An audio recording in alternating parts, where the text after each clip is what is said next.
this is Kirk Winstein. This is Matt Brunson. We're from CROWBAR. And you're watching United Rock Nations. Yeah. What is the first album you bought, if you remember? Bought? Yeah. For me, Elton John's Greatest Hits, Volume 1. Came out in 1973. Do you still listen to it? I love all the songs. I don't have it on... I think I have it on CD somewhere, but... I mean, when the song's on the radio, I crank it up. So I'm still a huge Elton John fan. I think actually, now this I'm kind of dating myself in the reverse now, but I think the first one I ever paid for with my own money was, I think it was Arise, Sepultura, Arise.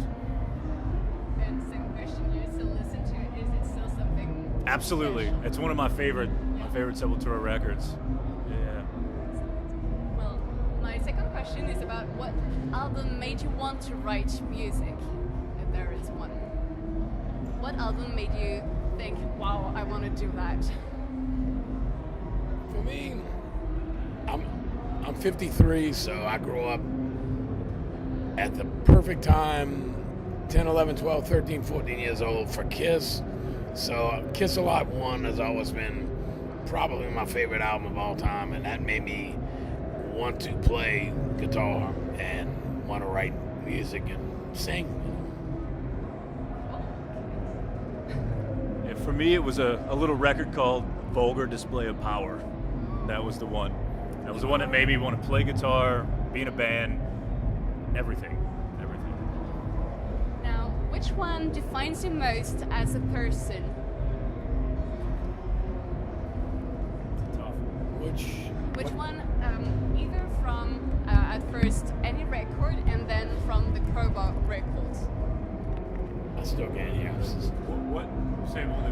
What record of yours personally defines you as a person, and then what CROWBAR record do you think defines you? Outside of CROWBAR, what defines me as a person, I wouldn't know.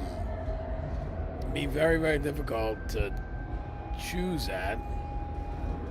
But for CROWBAR, I think it would be a couple, which would be the self-titled record, CROWBAR. It would be probably Oddfellows Rest, and maybe one of the newer ones. I mean, being the lyricist, you know, it's easier for me to define me through my lyrics than someone else's. But I'm just a huge, you know, fan of classic rock, so maybe something about Thin Lizzy or something like that. But outside of CROWBAR would define me. It would be very difficult to pick someone else's record. There's so much great music, but for a CROWBAR record, for me, it would be Symmetry in Black, just because that was the first record that I had a lot of writing, and then so I gave to get a lot of my personality on that record. So I would say that, yeah, Symmetry in Black. And which album from CROWBAR defines CROWBAR the best for you guys? There's really not one, and I'm not just saying that. I mean, we've been celebrating the 20th anniversary of Oddfellows Rest, and it's been great playing the songs and realizing, wow, this is great. But we have, to me and to us, I love all of our records. So I couldn't pick one. It's like having children. You know, can't just choose one. Well, you always have a favorite, haven't you? But yes, I don't know, because I mean, some days Broken Glass is my favorite, some days Oddfellows Rest is my favorite, some days Symmetry in Black is my favorite, you know, Seven We're Gonna Have, whatever, anything. So it's kind of hard. Are you of the same mind? Yeah, I think for me it would be a tie between Broken Glass and Oddfellows Rest. Those two, and it just depends on what kind of mood, you know. Broken Glass is a lot more of a kind of in-your-face, like a violent type record, whereas Oddfellows Rest it's still heavy, but it's get more of like an introspective kind of thing, you know, more of an emotional kind of vibe. Whereas Broken Glass is just pretty angry. Whereas Oddfellows Rest has a little more emotional depth to it. So yeah, it's a cross between those two. The same way, I think Broken Glass is by far our angriest and most abrasive type. Record. And Oddfellows is a mixture of a lot of new elements coming into the band, and melody vocally, melody musically. things that weren't necessarily there prior to the record. Now let's talk about the artwork. Which artwork is in most of the equation with the albums of Crowbar? Which artwork is actually the most perfect for the music?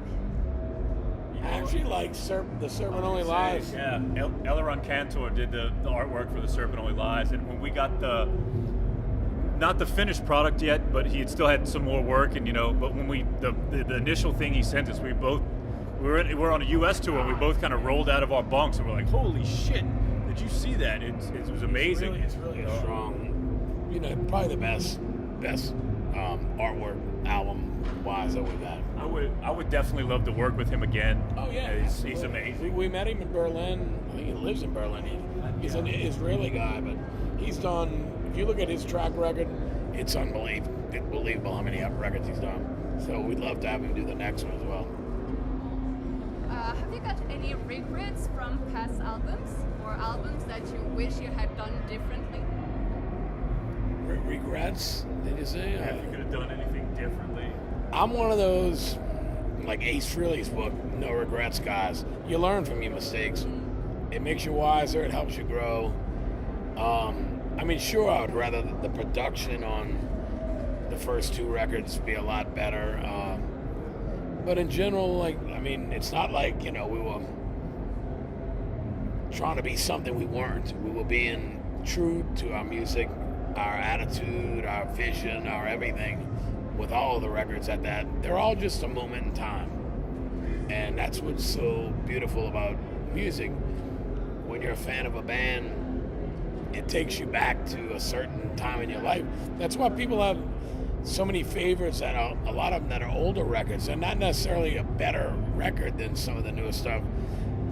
But like for me, I can't wait to see Judas Priest. Nothing will ever take away 1980 to 1985 with British Steel, Point of Entry, Screaming for Vengeance, and Defenders of the Faith. I was in high school, then I graduated high school, and it was just that time of my life where I was really playing guitar. I got to see the band a few times around that era. And that's the thing. It's just, and I actually read something where Rob Halford was saying the same thing.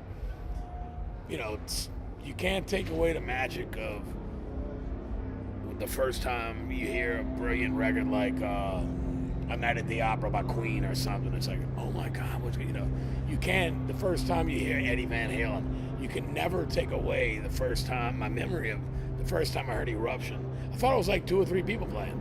I didn't know.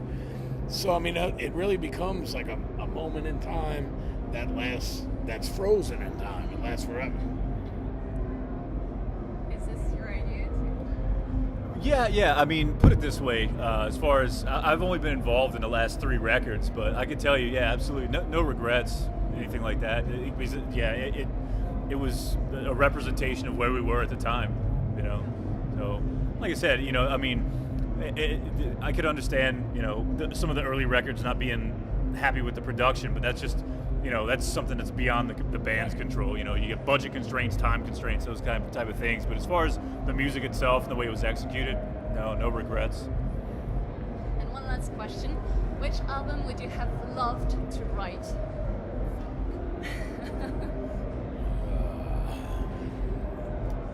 In my opinion, even though they're not necessarily one of my favorite bands, and I just mentioned them, I think A Night at the Opera by Queen is one of the best recorded pieces of music in the history of recorded music.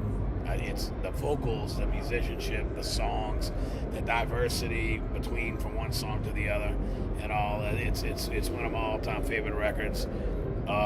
So if I could have wrote Bohemian Rhapsody, Freddie, God bless you, that would have been a dream come true.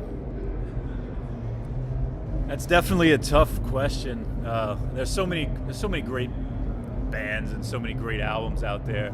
The first thing that popped in my mind just now, though, I guess mainly because we were talking about it, but the first thing, maybe Sad Wings of Destiny, Judas Priest. To have that one to your credit, that's a feather in the cap for sure. Thank you.